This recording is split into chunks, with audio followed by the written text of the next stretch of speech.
Hey guys, Poohead189 here with another Game of Thrones video. Now, if you've been keeping up with the series or any social media outlet, you know that the second half of Season 8 has been received very harshly by fans, particularly the last episode titled The Bells. While the episode itself is good, with incredible cinematography and very touching moments, as well as neat little additions with good attention to detail, like the random forgotten caches of wildfire hidden by Aerys Targaryen exploding in the city as Drogon burns the place to ashes, it also leaves a lot to be desired when it comes to character arcs and endings. I, for one, would have loved to have seen Cersei get captured and executed rather than have rocks fall on her. However, what is almost even more distressing than the show is many of the fans' criticisms.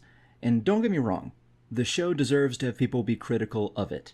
However, there are two main misconceptions most people on Twitter and Tumblr peddle, and they're that Daenerys has always been a tyrant, and that Jaime Lannister's death here destroyed his character development.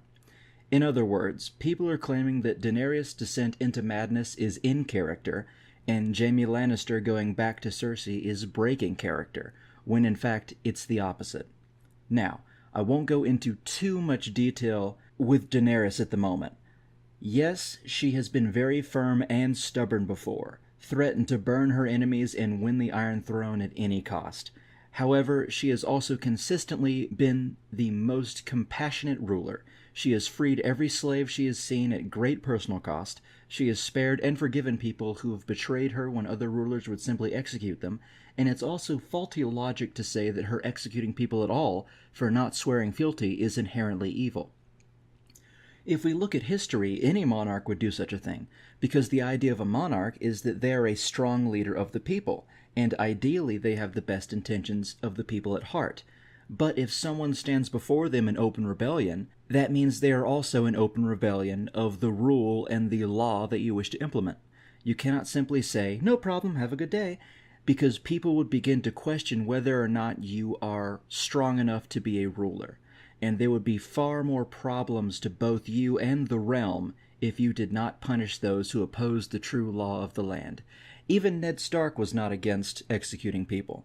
Of course, he also preached that you should still be involved with the executions, such as the man who passes the sentence should swing the sword, but that does not denote the fact that while the Night's Watchman that deserted his post in episode 1 in season 1, and he never actually harmed Ned Stark himself, Ned Stark still had to execute him to maintain the law of the land.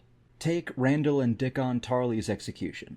Going back to Daenerys, Randall Tarly, while a man with a warped sense of honor, clearly wouldn't listen to reason even when Tyrion stepped in, and what could you expect from a man who would disown his own son? As for Dickon, he stepped in and volunteered for death when he clearly didn't need to, and no one wanted him there in the first place. Not Dany, not Tyrion, not his father. Dany's hands were tied.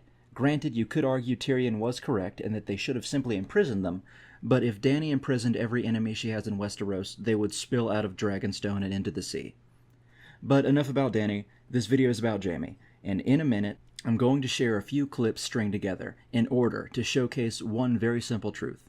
Jaime Lannister did not consistently develop his character throughout all 7 seasons. And to say that episode 5 ruined his character development clearly is only something a casual watcher would say. Jaime grew from seasons 2 to 4, but after that he regressed. Not to be as heartless as he once was, tossing children out of windows with ne'er a care in the world, but he did choose to stay by Cersei's side and act as her enforcer, convincing himself that everything she was doing was for the good of the kingdom, when clearly it wasn't, and Tyrion even lampshades this later. Jaime Lannister is a fatalist. He does shitty things because he believes he himself is a shitty person. If you think your bloody honor comes before My your bloody family... honor is beyond repair, but my answer is still no. And consistently throughout the series, he grows only to be pulled back into his fatalistic attitude. He goes back and forth, back and forth. I will show the clip in a moment, but keep in mind for this first clip, people in Season 4, back when Season 4 aired, believed Jaime's character development had been destroyed when he forced himself on Cersei beside Joffrey's corpse. You're a hateful woman. gods made me love a hateful woman.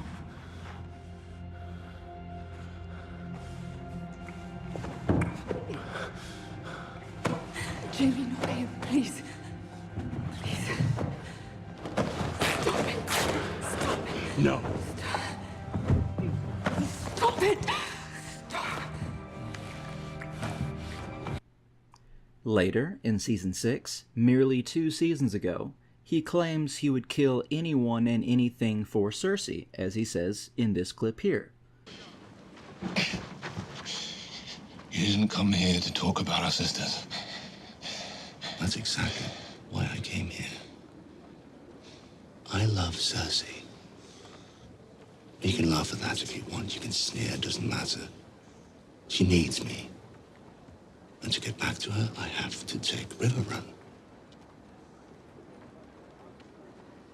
I'll send for your baby boy. And I'll launch him into River Run with a catapult. Because you don't matter to me, Lord Edmure. Your son doesn't matter to me. The people in the castle don't matter to me. Only Cersei. And if I have to slaughter every Tully who ever lived to get back to her, that's what I'll do. Here in Season 7, last season, he admits he is already hopelessly ensnared by Cersei, despite her flaws. I did unspeakable things to protect my family, or watch them being done on my orders. I never lost a night's sleep over them. They were necessary. And whatever I imagined necessary for the safety of House Tyrell, I did. But your sister has done things I was incapable of imagining. That was my prize mistake, a failure of imagination. She's a monster, you do know that. To you, I'm sure. To others as well. But after we've won, and there's no one left to oppose us, when people are living peacefully in the world she built, do you really think they'll wring their hands over the way she built it? You love her. You really do love her. You poor fool. She'll be the end of you. Possibly. Not much to be gained from discussing it with you, though, is there? What better person to discuss it with? What better guarantee could you have that the things you say will never leave this room? But perhaps you're right. If she's driven you this far, it's gone beyond your control. Yes. It has. And in Season 8, Tyrion tells him to stop with the bullshit. He always knew what Cersei was, but he didn't care. You wouldn't be too hard on yourself. She's fooled me more than anybody. What? She never fooled you. You always knew exactly what she was. And you loved her anyway. Jaime sleeping with Brienne was in character because he had feelings for her that he'd kept bottled up for all of these seasons. But it was also in character that he would leave the life that promised redemption and he would go back to Cersei. Because Jaime will always convince himself that that is who he is. And just as Olenna predicted, it was the death of him. She's a disease. I regret my role in spreading it. You will too.